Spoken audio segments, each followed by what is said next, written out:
A rendition of John Lennon's Imagine at the Occupy Wall Street encampment in downtown New York. This is Democracy Now!, democracynow.org, the War and Peace Report. I'm Amy Goodman. Yes, it's day 10 of the Occupy Wall Street campaign. On Saturday, more than 80 protesters were arrested as hundreds took part in yet another march to Wall Street. The New York Police Department used nets and physical force to break up the crowds. Videos uploaded to YouTube show officers pepper spraying protesters in the face from close range, punching demonstrators and dragging people through the street. Since Saturday, September 17th, thousands, inspired by popular uprisings from Spain to the Arab Spring, gathered near Wall Street to decry corporate greed. On Sunday, protesters issued a communique calling for the resignation of the New York Police Commissioner Raymond Kelly and a dialogue with Mayor Michael Bloomberg. Ryan Devereaux and John Gerberg of Democracy Now! Were in the streets talking to people about what took place. Some arrests down in the Wall Street area, including someone from the media team around 5th Avenue and 12th Street.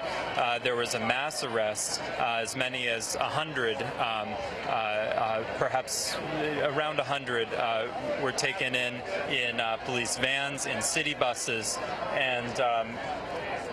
and then those who remained came down. There were reports of pepper spray being used, people being dragged around on the ground by their hair. The witness reports are still coming in. My name is Yell. This one police officer had whipped out his mace and sprayed it about a foot away from me and around my area where there were other people. The mace at that point was so close to me that it was dripping down my face, down my chest. Me, it was ridiculous. I was about maybe 45 to an hour. I was blind for about 45 minutes to an hour. I'm not going anywhere. I'm not going anywhere. They need to do a lot more to move me. My name is Christina Gonzalez. I'm from Far Rockaway, Queens. Today I was involved in the protest. I was actually arrested.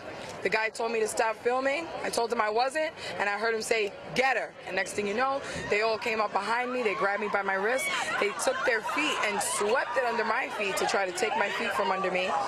They put the cuffs on really tight. I could not feel my hands, and all I kept doing was screaming, "Please, get these cuffs off of me.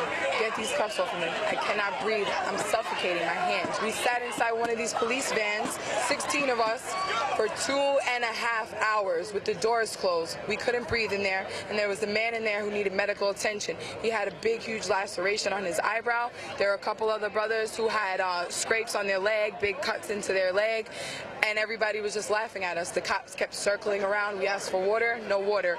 We had our phones. We were sending pictures. We were making phone calls. We even called 911, and 911 said, "You're with the cops. They're there to protect you." And she hung up the phone on me. There's a lot of causes out here, but I think the main thing that we're looking for is that we're human beings, and human beings should come before money. Human beings should come before profit. There's a lot of greed out here, and a lot of people don't have things, and there's a few small people who do have it, and they're keeping it from us. And they got the cops out here to protect them, and they should be out here protecting us, you know? That's why we're out here, because there's injustice going on, and everybody wants to know what's our cause, what's our cause. Listen, this is not just a protest. This is a struggle. It's a fight. It's a war going on, and we're fighting a peaceful war.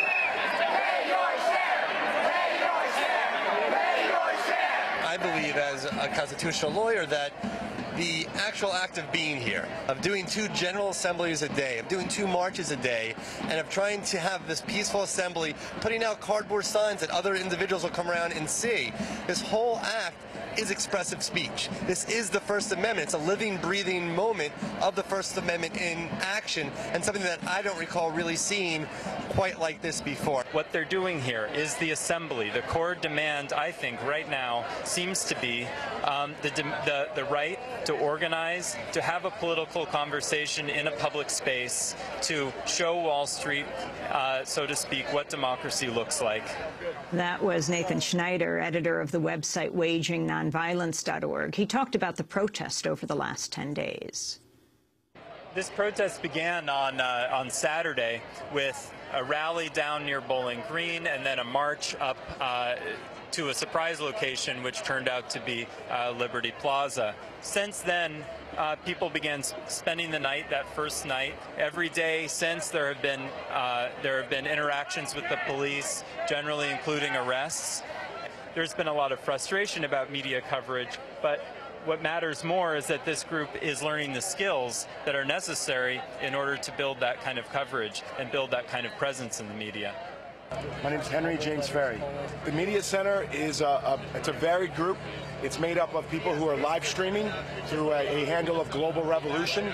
It's made up of people like me who are tweeting from The Other 99. That's my handle, The Other 99. I also have a Facebook account that's putting up the list of our media events at We Are The Other 99. And we want to be a primary source of information. This is day 8 of the occupation. We want to create a narrative that the media can use to tell this story. Right now, this is a very messy, disconjointed story, and I don't think the media knows how to cover it. We're trying to create that narrative so that they have primary information source with pictures, with video, with sources that they can trust, so they can go out and tell the message to the whole country and the whole world.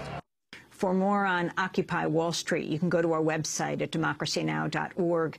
And organizers in Los Angeles have now just announced an Occupy Los Angeles campaign. This is Democracy Now!, democracynow.org, The War and Peace Report.